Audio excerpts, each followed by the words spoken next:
Maka kalau dia jadi gembala, saudara, dia nggak pernah bisa dekat dengan jemaat, apalagi dengan anak-anak kecil. Dia nggak bisa, sebab dia sakit hati. Kalau ada jemaatnya punya anak dan anak itu bisa akrab dengan papanya, cemburunya besar sekali. Dan gembala seperti itu cenderung keras dalam mendidik jemaat, otoriter. Sebab itu yang dia alami dengan bapaknya waktu masih kecil. Ingat pelajaran tadi, manusia itu peniru. Bahkan hamba Tuhan seperti itu pun kalau sampai begitu dalam lukanya dengan papanya, papa jasmaninya, dia pun didik anak kandungnya pun akan kerasnya luar biasa. Hantam-hantam, gak peduli. Nah, saya perhatikan di banyak pelayanan, ternyata figur yang satu ini pemicu kehancuran dunia ini.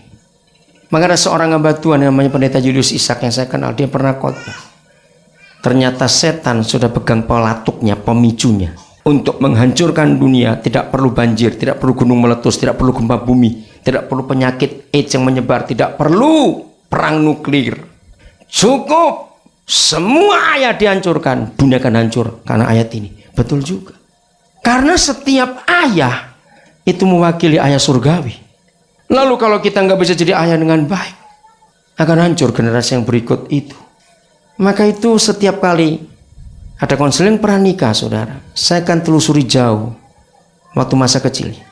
Hanya manusia yang punya memori, bukan cuma daya ingat. Binatang hanya punya daya ingat, manusia punya memori dan punya daya ingat. Bedanya daya ingat dengan memori itu jauh sekali. Anjing, kucing itu daya ingat cukup baik. Burung daya ingatnya baik, tahu di mana sarangnya, di mana rumahnya. Mau dilepas jauh bisa kembali lagi. Tapi memori itu menyadarkan kita, oh ini mamaku, ini papa adik, ini kemenakan, ini ipar. Binatang mana punya om tante? Betul nggak? Nggak ada. Mereka nggak punya memori. Beda sekali. Nah, saudara, memori ini luar biasa, adanya di otak kecil. Dan memori dibagi dua, alam sadar dan bawah sadar. Dan bawah sadarlah yang paling banyak. Tadi pagi saya beritahu Pak Victor, putra mereka itu trauma. Karena bayangkan dipaksa keluar, sekian lama ditahan berapa jam, dia takut. Jadi bayi pun bisa trauma, bisa ketakutan. Maka itu setiap anak yang operasi sesar, saudara, itu mesti kami layani doa kelepasan. Sebab setiap operasi sesar, anak itu pasti akan jadi trauma.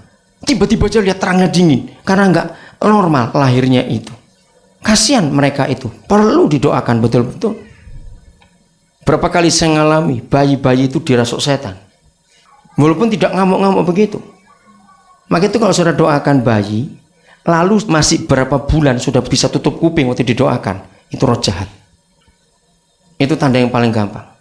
Kalau didoakan, baru tumpang tangan, dia meronta seperti kepanasan. Oh, ada setan betul dia anak itu.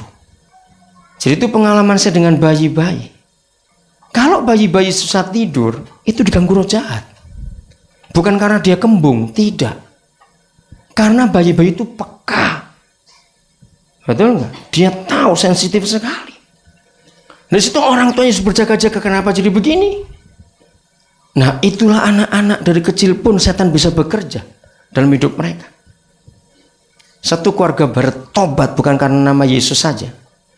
Ketika cucunya, ternyata ibunya anak ini sudah Kristen, tapi neneknya masih penyembah berhala.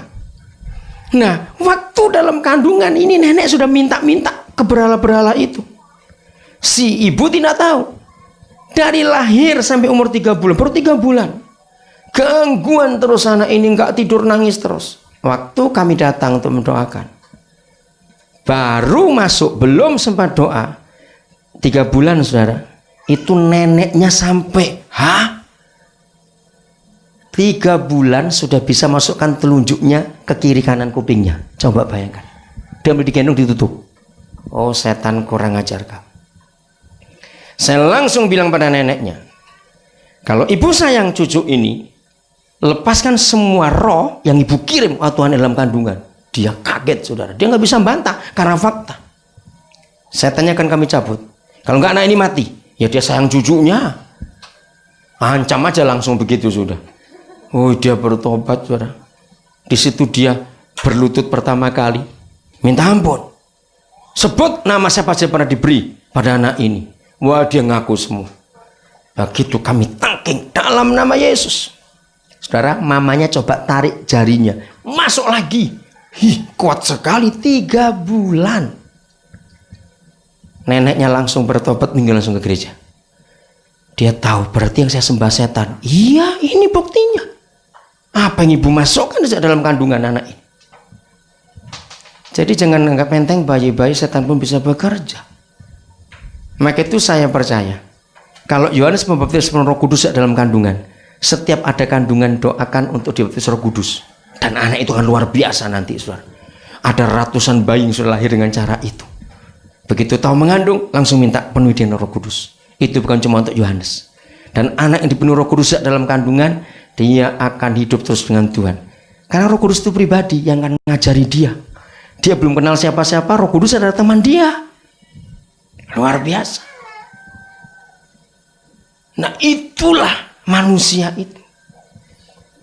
Jadi peniru. Apa yang dilihat dari kecil dengan bapaknya, dia lakukan untuk orang lain waktu dia sudah dewasa. Maka itu sikap, figur, karakter, kepribadian seorang ayah itu begitu penting untuk anak-anak. Kalau tidak, dia nggak bisa dekat dengan Tuhan. Begitu, mari kita pulihkan hidup ini dengan cara seperti itu. 1 Korintus 4 mulai ayat yang ke-14. Hal ini kutuliskan bukan untuk memalukan kamu, tetapi untuk menegur kamu sebagai anak-anakku yang kukasih. Ibu-ibu, bapak-bapak, jangan sekali-kali membuat anak malu di depan kakak, adik, dan orang lain. Seringkali tanpa kita sadari, maksudnya baik, biar supaya dia tahu di depan orang. Tapi kita membuat malu mereka. Anak yang kita buat malu di depan orang lain, dia akan kecewa dengan kita. Sangat kecewa. Masa papa mamaku begitu? Maka itu Paulus mengatakan, aku tidak memalukan kamu. Dengan tulisan ini. Sebab sekalipun kamu mempunyai, wih hebat, beribu-ribu pendidik, pengajar, pengkhotbah-pengkhotbah hebat dalam Kristus.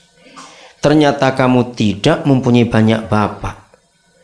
Karena akulah yang dalam Kristus Yesus telah menjadi bapakmu oleh Injil yang kuberitakan kepadamu. Ayat 16. Ini kuncinya. Sebab itu aku menasehatkan kamu, turutilah teladanku. Contohilah aku.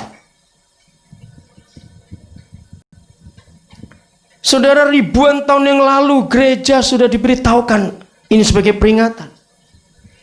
Ternyata semua manusia di dunia ini perlu bapak dalam hidupnya. Catat, ada 3 fungsi utama bapak yang saya temukan dari Papa Surgawi. Luar biasa. 1. Seorang bapak itu memberi rasa aman buat anak-anaknya. Aman betul. Ya, itu fungsi yang pertama, memberi rasa aman. Maka itu saya punya teori klasik. Kalau saya ingin tahu sebuah keluarga bapaknya baik atau tidak, anak-anaknya saya bujuk dulu. Ikut om sini, ikut om sini.